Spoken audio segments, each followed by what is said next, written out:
കൊന്നക്കോട് റോഡിനോട് ചേർന്ന ഗുലാൻ തട്ടുകട കത്തിയ നിലയിൽ തിങ്കളാഴ്ച രാത്രിയിലാണ് സംഭവം നടന്നതെന്ന് കടയുടമ. പള്ളിക്കുറുപ്പ് സ്വദേശി കിളിയമ്പറമ്പിൽ അർജുനൻ നടത്തിവരുന്ന കടയാണ് തീപിടിച്ചത്. 4 വർഷത്തോളമായി ടിപ്പു സുൽത്താൻ റോഡിനോട് ചേർന്ന് കൊന്നക്കാട് ജംഗ്ഷനിൽ തട്ടുകട നടത്തിവരികയായിരുന്നു അർജുനൻ. ഭാര്യയും 2 മക്കളും അടങ്ങുന്ന കുടുംബത്തിന്റെ ഏക വരുമാന മാർഗവും ഈ തട്ടുകടയായിരുന്നു. എന്നാൽ 3 മാസം മുമ്പ് അർജുനൻ അസുഖം ബാധിച്ച് മരണപ്പെടുകയും ചെയ്തു. മരിച്ചിട്ട് 90 കഴിഞ്ഞ ശേഷം കട തുറക്കാൻ വേണ്ട എല്ലാ കാര്യങ്ങളും ചെയ്തു വരുന്ന സമയത്താണ് തന്റെ മകന്റെ കട ഇരുട്ടിന്റെ മറവിൽ കത്തിച്ചതാണെന്നും അർജുനന്റെ അമ്മ MC ന്യൂസിനോട് പറഞ്ഞു. ഞങ്ങൾ ഈ തട്ടുകട കൊണ്ടാണ് ഞങ്ങളുടെ ഉപമാർഗ ജീവിതം.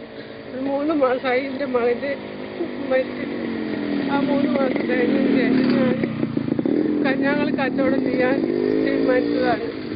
ഒരു 3 വയസ്സായ ഒരു കുട്ടി, ഒരു 10 മാസമായ ഒരു കുട്ടി, ഞങ്ങളിനി എങ്ങനെ, ഭാര്യയ്ക്കാണെങ്കിൽ ഒരു പണിയും ഒന്നുമില്ല, എങ്ങനെയാണ് ജീവിക്കുക എന്നുള്ളത് അറിയാതിരിക്കുകയാണ്.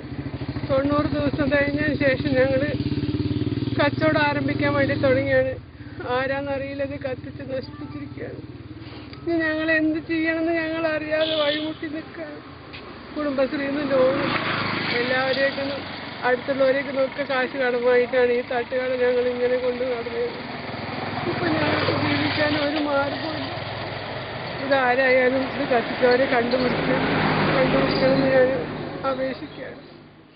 നിലവിലെ ഫർണിച്ചർ ഉൾപ്പെടെ എടുത്തു മാറ്റിയതിനു ശേഷമാണ് തീയിട്ടതെന്നും പറയപ്പെടുന്നുണ്ട്. മരിച്ച അർജുനന്റെ മൂത്ത കുട്ടിക്ക് 3 വയസ്സും ഇളയ കുട്ടിക്ക് 10 മാസം മാത്രമേ പ്രായമുള്ളൂ. ജോലിയൊന്നും അറിയാത്ത ഇവർക്ക് ഏക പ്രതീക്ഷ ഈ തട്ടുകടയുമായിരുന്നു. എന്നാൽ ചില സാമൂഹ്യദ്രോഹികളുടെ വിളയാട്ടത്തിന് തന്റെ മകന്റെ ഭാര്യയുടെയും പിഞ്ചു കുഞ്ഞുങ്ങളുടെയും ഉപജീവനമാർഗമാണ് നഷ്ടപ്പെട്ടതെന്നും അവർ വീതമ്പലോടെ പറഞ്ഞു. അർജുനൻ ഇവിടെ കച്ചവടം നടത്തുന്നതിന് തന്റെ കുടുംബത്തിൽ തന്നെ പെട്ട ചിലരുമായി വാക്കുതർക്കം ഉണ്ടായിരുന്നതായും പറയപ്പെടുന്നു. മണ്ണാർക്കാട് പോലീസിൽ അവർ പരാതി നൽകിയിട്ടുണ്ട്. ഇത്തരം സാമൂഹ്യ വിരുദ്ധർക്കെതിരെ ശക്തമായ നടപടികൾ സ്വീകരിക്കണമെന്നും മുഖം നോക്കാൻ നടപടി കൈക്കൊള്ളണമെന്നും ആവശ്യം ഉയർന്നു വന്നിരിക്കുകയാണ്. MC news, Pallikkuruppu.